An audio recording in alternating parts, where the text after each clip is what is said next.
On ne tue pas les gens seulement par fusil, par accident. On tue aussi les gens par nourriture. Comme disait Jean chapitre 13, verset 27. Dès que le morceau fut donné, Satan rentra dans Judas. Un morceau, c'est une partie séparée du corps solide ou continu. Quand on parle de morceaux, c'est une petite partie. C'est-à-dire qu'il y a une viande, et puis on coupe le morceau de viande. Pièce fait 6 pains par exemple. Donc en coupant un morceau, ce n'est plus une pièce, mais il reste maintenant 5 morceaux. Donc un morceau, c'est couper une petite partie d'une grande chose. Et les sorciers, les ennemis ont une astuce où ils utilisent un morceau de quelque chose afin d'influencer la vie de certaines personnes. Les deux implications d'un morceau au plan spirituel.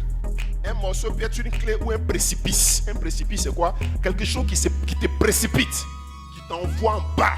Comme disait Jean chapitre 13, verset 27, la Bible dit. Dès que le morceau fut donné, Satan rentra dans Judas. Satan avait tous les problèmes du monde à rentrer dans Judas. Donc il attendait que Judas consomme un morceau. Et donc ici, le morceau, c'était comme une clé d'ouverture de la vie de Judas par laquelle Satan va rentrer. Écoute bien ce que je vais dire. Le morceau en sorcellerie, la nourriture, c'est comme une clé qui t'ouvre la porte de ta vie. Peut-être que donner à manger. Dès que tu manges là, ça ouvre une porte dans ta vie en même temps. Satan ne pouvait pas rentrer dans Judas. Ils n'ont pas dit ici que c'est les démons qui sont rentrés, ou les sorciers qui sont rentrés. Le grand Satan, pour rentrer dans la vie d'un homme, il fallait d'abord qu'on donne à cet homme-là la nourriture à manger. Satan ne peut pas rentrer dans ta vie. Mais qu'est-ce qu'il va te faire faire? Il va te faire manger, pas le grand, mais il va te faire manger un morceau. Une petite partie. Beaucoup attention. Et surtout, faites beaucoup attention à ce que vous mangez. Il y a certains qui ont le réflexe de ne plus prier lorsqu'ils mangent. Beaucoup faire attention. Parce que la nourriture, c'est un point de contact. Et c'est par cette nourriture-là qu'on envoûte les enfants à l'école. La plupart des enfants qui sont en sorcellerie, parce que leurs amis avec qui ils marchent à l'école leur ont donné des viandes à manger. Souvent, un enfant sorcier, qu'est-ce qu'il peut faire? Il a eu un pain préparé en sorcellerie. Et sa maman lui dit, quand tu vas à l'école, il faut initier plusieurs de tes amis à l'école. Et quand ils arrivent comme ça, l'enfant là, les enfants qui demandent, donne-moi aussi, l'enfant dit, ah, tu aimes trop demander, puis il coupe un peu. Dès que l'enfant mange, l'enfant vient à la maison. Quelques jours après, quand il dort là, le deuxième signe, il commence à tourner. Tu l'as fait coucher ici, matin, il est là.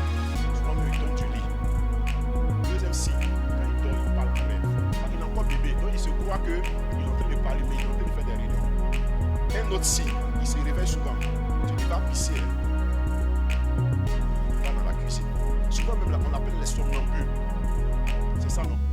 Il prend ici, et puis il ne sait pas où il va. Il peut se lever comme ça, et puis il va dans des lieux où tu le cherches. Il y a certains mecs qui ouvrent la porte, et puis ils sortent. Il y a des choses bizarres. Le quatrième signe, l'enfant devient impoli, arrogant. Savoir, il peut regarder sa maman comme ça et puis se foutre d'elle. Cinquième, les affaires des parents commencent à être bloquées. Parce que l'enfant souvent il peut déféquer là. Et seulement pour le thème. Tu crois que c'est vrai caca, c'est pas caca. Hein? Au lieu des moustiques, ça fait fuir des grâces. Dès que quelqu'un dit il y a Popi, toi, et quand il rentre chez toi, il dit non, c'était le voisin, il voulait voir, c'est pas toi.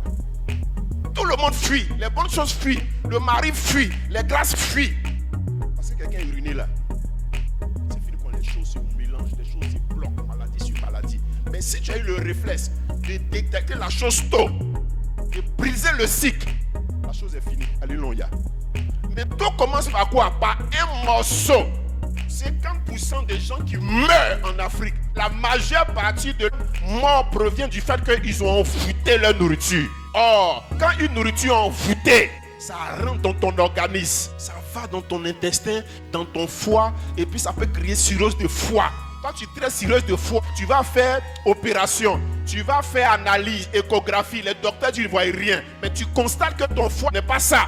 Ça crée une mort lente. Parce qu'il y a deux sortes d'insuffisance. Il y a deux sortes de cirrhose du foie. Il y a deux sortes de palud. Il y a deux sortes de ménopause. Toutes les maladies sont de deux sortes. Il y a des maladies qu'on appelle des maladies physiques. Quand tu bois même médicament paracétamol, ça passe en même temps. Il y a d'autres maladies qu'on appelle maladies spirituelles. Il faut boire 156 paracétamol. Et ce mal-là, c'est un mal spirituel. Donc, le morceau est une clé par laquelle Satan peut ouvrir la porte d'un Judas ou bien la porte de quelqu'un. En d'autres termes, la nourriture qu'on peut te donner à manger qui est petit là, Satan peut passer dedans pour t'avoir. Qu'est-ce que la nourriture est encore? La consommation du morceau peut être comme un précipice. Jean chapitre 13, verset 30. Judas, ayant pris le morceau, c'est acte de sortie. Il était nu. La même nourriture qui a permis à Satan d'entrer en lui. La même nourriture, le même morceau, quand Judas l'a mangé, il est sorti. Sorti d'où? De la présence de Jésus. La nourriture aussi, où le morceau peut avoir capacité de te faire précipiter dans une sortie, dans une chute, la sortie de la gloire, la sortie de la grâce, la sortie de la bénédiction, mais la sortie de la couverture de ton homme de Dieu. Il est sorti la nuit, pas parce qu'il avait forcément des mauvaises idées, mais la nourriture, le morceau qu'il a mangé a précipité sa sortie, a précipité sa chute, son écart, loin de la présence de Dieu. Je finis de dire, il veut dire quoi? Écoute-moi bien, les gens vont te faire manger de nourriture, non?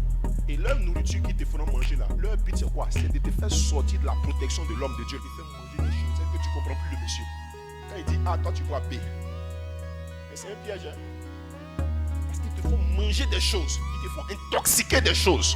Mais si tu n'as pas la présence de l'esprit pour détecter qu'ils sont en train de te faire précipiter ta sortie de la protection divine, tu vas te perdre. Et lui ne va pas se perdre, hein? Lui est toujours dans sa lancée au nom de Jésus-Christ. Et cette nourriture-là, si Satan t'a fait manger, que ça sort de ton ventre au nom de Jésus-Christ. Mais la messieurs, on va répéter avec moi. Au nom de Jésus, je déclare toutes les nourritures pour me précipiter de sortir de la gloire de Dieu. J'ordonne que cette nourriture sorte de mon ventre. Dans le nom de Jésus-Christ. Que Dieu te bénisse.